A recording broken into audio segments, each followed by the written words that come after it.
My mom lied about why her and my dad split up, and I hate her so much. 2 months ago, I found out my fiancée was cheating on me for most of our relationship. When I confronted her, she kept saying that her cheating was my fault because she was emotionally neglected and that she felt so alone. And, I'm not joking, I've just not felt secure since my dad died. She kept insisting that we could work it out while I was packing, crying that if I could just see that this wasn't all her fault and stop being hard-headed and realize she isn't a monster, blah blah blah. I barely spared the time to tell her that she was wrong and that she is a monster, and I hope she remembers it forever and her cutting me off the whole time. Well, I just recently told my mother what happened. I had just been saying that we broke up and I didn't want to talk about it. Well, as soon as I started talking about her excuses, she started making faces and looking away. Finally, I asked her if she had something to say, and she said something like, "Well, you do work a lot, and that people do weird things when they're grieving." I asked her if she was really excusing what she did, and my mother then rolled her eyes and said that it wasn't that big of a deal. At which point I said that it is a big deal, that it is a horrific thing to do to someone, and that I can't imagine doing something so scummy to someone I love. And that's when she said, "You're starting to sound like your father." At which point I asked her what the heck she means by that. See, growing up, she had implied that my father had been controlling or possessive, and that caused them to drift apart. At that point, she looked pretty shocked and said that she was just saying I sounded like him. At which point I left. I went to see my father, who had a very distant relationship with me growing up, because I thought he was a controlling a-hole to my mom, and I didn't want to be around him. We talked all night long, and he explained with some hesitation what really happened. My mother had cheated on him, a lot, and when he found out, she used all the excuses my ex did and more, including bringing up that if he divorced her, he would be forcing me to grow up in a broken home over a mistake. He did anyway, and she told him that if he ever told me the truth, she would say he was a liar and would take him to court to make sure he wouldn't even get visitation. My dad believed her because he grew up with an abusive mother, and he never thought I would believe him anyway because I was such a mama's boy when I was young. Since then, I have only spoken to my mother one time, to tell her that I am disgusted by her and I will not be speaking to her again because I cannot stand to have someone like her near me. Frankly, I know I seem angry. I am. I grew up believing my father was borderline abusive and that my mother was this saintly woman who never hurt anyone. She's fake. She keeps sending messages through other friends and family who promptly get blocked that what happened between my father and her has nothing to do with me, and that he was lying and emotionally abusive, which means that not only was it okay that she acted like trash, but that I suck for not being okay with it. And I know maybe you think I suck too, but I can't care. If your advice is let it go, keep it to yourself. If not, it's welcome. How do you let go the fact your mother lied to you about your father so much and for so long? These lies caused you to distance yourself from your father and affected your perception of who your father was. Your mom is a cheater, liar, and an abuser, and that is going to take some time to process and work through. At the same time, you have to work through that your fiancé did the same thing too. These two incidents are so similar that it's going to be difficult to separate the issues. At least with the ex, you can walk away from her completely. Your mom showing empathy for your ex must have blown your mind, especially when the truth came out from your dad.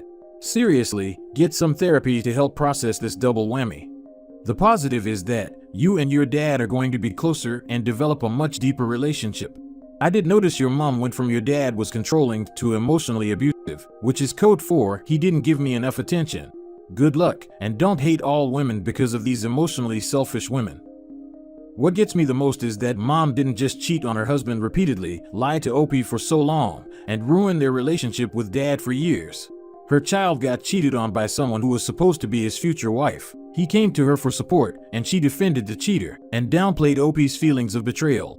That is so many layers of awful, remorseless behavior. Did her moral compass get chucked through the wardrobe to Narnia? I can't fathom being so entitled and emotionless that she'd rather out herself than comfort her child. From this woman, OP, you deserve better. You don't suck. You did the right thing cutting her and the cheating fiancé off. I hope you can reconnect with your dad and fix what she took from you. Yes, she feels like she has to.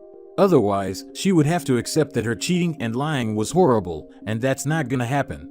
She feels so entitled to being the victim that she would rather throw OP's feelings under the bus than accept any kind of blame for her behavior. It's vile to see that Opie's father would rather be seen as the bad person than not seeing his son. Meanwhile, Opie's mother would rather be a horrible mother than take accountability for her cheating. This is far more common than you realize. I have a half-brother out there that believes my father was an abusive man that abandoned him. The reality is that my father was violated. He woke up as he was being forced. She got pregnant from that crime and then collected child support, which was her goal all along. Dude, seriously. One of my closest friends last year reconnected with his dad, who he thought was a physically abusive person. Me and another friend actually encouraged him not to meet his dad because of what we thought of the dude. Turns out, his mom made everything up about him and admitted it. They have a strained relationship now, and his dad smothers him with attention to make up for the 20 years he's been out of his kid's life. It was a huge wake-up call. I'm so sorry to read this happen to you. The only tiny bit of good at this point to come out of it is that you and your dad are talking again. I hope things get better for you from now on. Yeah, this happened last weekend, and instead of couch surfing, which I had been since I left the apartment I had with my ex, I'm sleeping in my dad's spare room. He and his wife seem over the moon that I'm here. My sisters grew up with my single mom, while I grew up with my single dad. And now I know why. My parents are separated since I can remember, and they had 3 children including me, my 2 older sisters, and me as the only boy. My father made me feel loved, and he always made sure I know that. But I never understood why he was so affectionate and loving with me.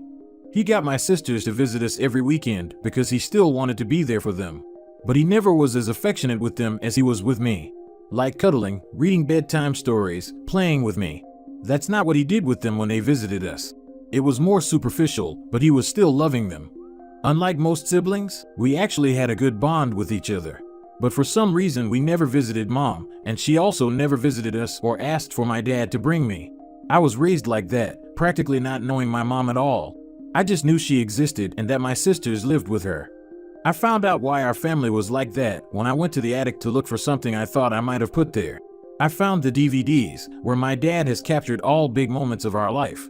He showed me this DVDs a few times. There were 3 DVDs in an old and kind of dusty case.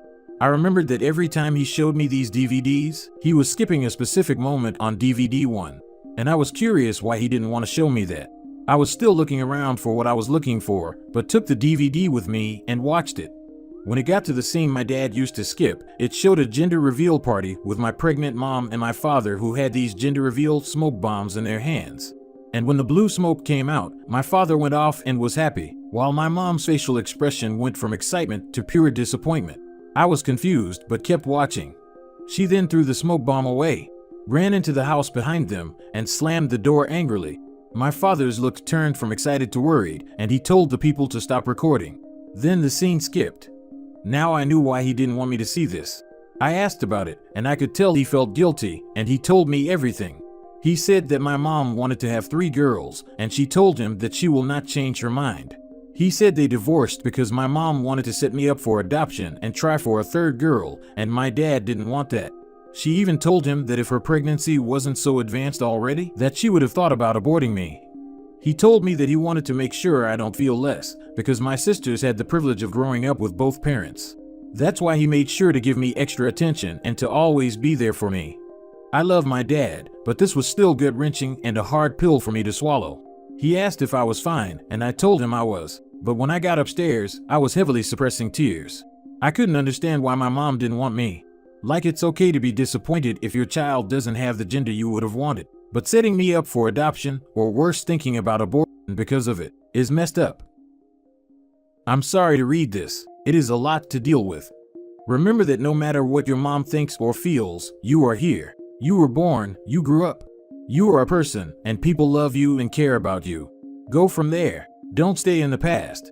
We all make our own choices, so make yours based on the fact that you were, and are, loved and cared for. Yeah, but it feels horrible to know you're the only child your mother despises. She obviously has an issue with males. It wasn't you in particular, it was just you were a male. Parents like that stay together end up being very abused both mentally and physically, just because you are male. So your father did the best thing by taking you away from that possibility. Of course it hurts, but try to think, thank God I missed that bullet. I am so sorry it ended up this way. You just grow up to be an amazing man, brother to your sisters, eventually an uncle maybe, and an amazing son to your father. Ask your dad about seeing a counselor so you can discuss this without worrying about hurting your dad's feelings, and you can be totally open and honest. Good luck. I am so sorry, Opie. I'm glad that at least you have your dad to treat you well. Thank you. I know he's there for me. Your egg donor is literally insane. I feel worse for your sisters that they grew up with someone like that. Wow. Your mom is broken, and it has absolutely nothing to do with you. Any boy she had, she would have treated the same. Some people just shouldn't have children. You could be the president or the second coming of Christ, and she'd still be who she is. My husband has had to accept this about his father. He grew up with him, but his dad just isn't cut out for children. He spent his days in his office and avoided him like the plague. He has not once held any of our babies, ever. It used to kill my husband until I said what I wrote here, that he should have never had kids. Nothing anyone can do or say to change who they are inside, Opie. I'm starting to hate my husband because of his relationship with our daughter. Before I even got pregnant, my husband and I made the decision that he would be a stay-at-home dad, and I would work. This is what both of us wanted, and what would work the best considering I made a lot more than him. I was on bed rest for the last couple weeks of my pregnancy, and because of this I had to go back to work as soon as I was cleared 6 weeks postpartum. Everything was great with the baby, until I had to go back to work. I had to stop nursing because I was gone all day at work, and she eventually weaned off me after only 2 weeks of bottle feeds when I wasn't there. During the week, I'm able to see her for about 20 minutes awake before I leave for work in the morning, and she's already sleeping by the time I get home in the evening. At night, my husband insists on being the one to get up every time because he's worried about me getting enough sleep, even though I tell him I'd rather spend time with our daughter and be tired. But it doesn't really matter because she cries whenever I hold her. She won't take the bottle when I try to feed her. I can't comfort her back to sleep in the night. She's completely uninterested in playing unless it's with her dad. I physically cannot hold her without her screaming crying. Since I've been back at work, we've been alone together maybe 4 times. And every single time she has cried the entire time her dad wasn't there. I literally know nothing about her, and it seems like my husband can read her mind. He knows what her different cries mean when I don't even notice a difference. She smiles and laughs at him. She has never cried when he picks her up or holds her. I am her mother. I am also her parent. I should be doing these things.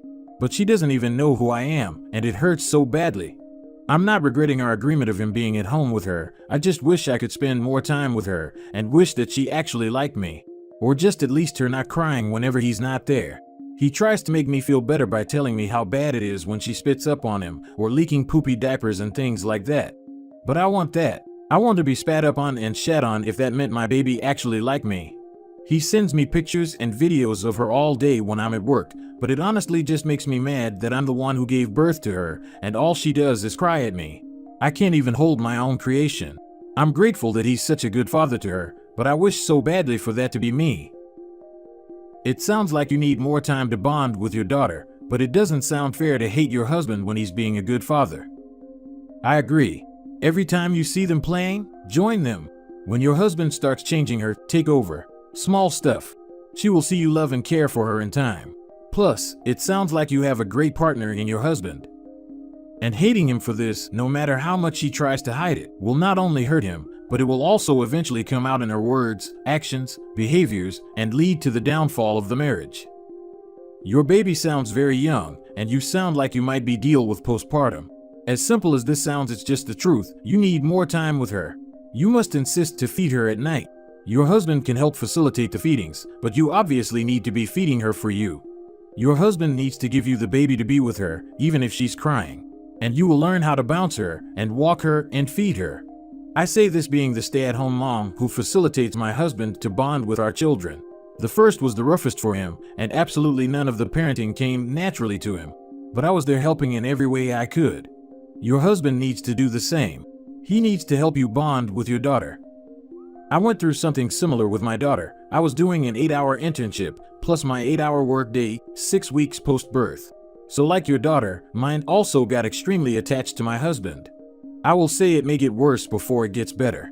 I'll never forget coming home and sitting next to her when she was 8-ish months on the couch while she was sitting next to him. She turned and looked at me and grunted unhappily at my presence. As if to say, "Go away, my daddy not yours." I also really struggled with same emotions you're experiencing, but it does get better as they get older. She is 4 now, and full of love for both of us.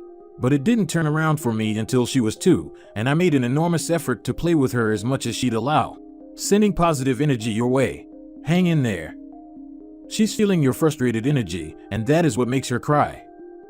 When I have a bad day at work, and even if I manage to keep outwardly calm and collected, my 3-year-old son still knows if I had a terrible day and tries to make me feel better. Usually with hugs and extra I love yous. When he was a newborn and he picked up on my frustration, he would just stare at me hard like he was trying to figure out what was going on. Kids are so much more sensitive and aware than we give them credit for.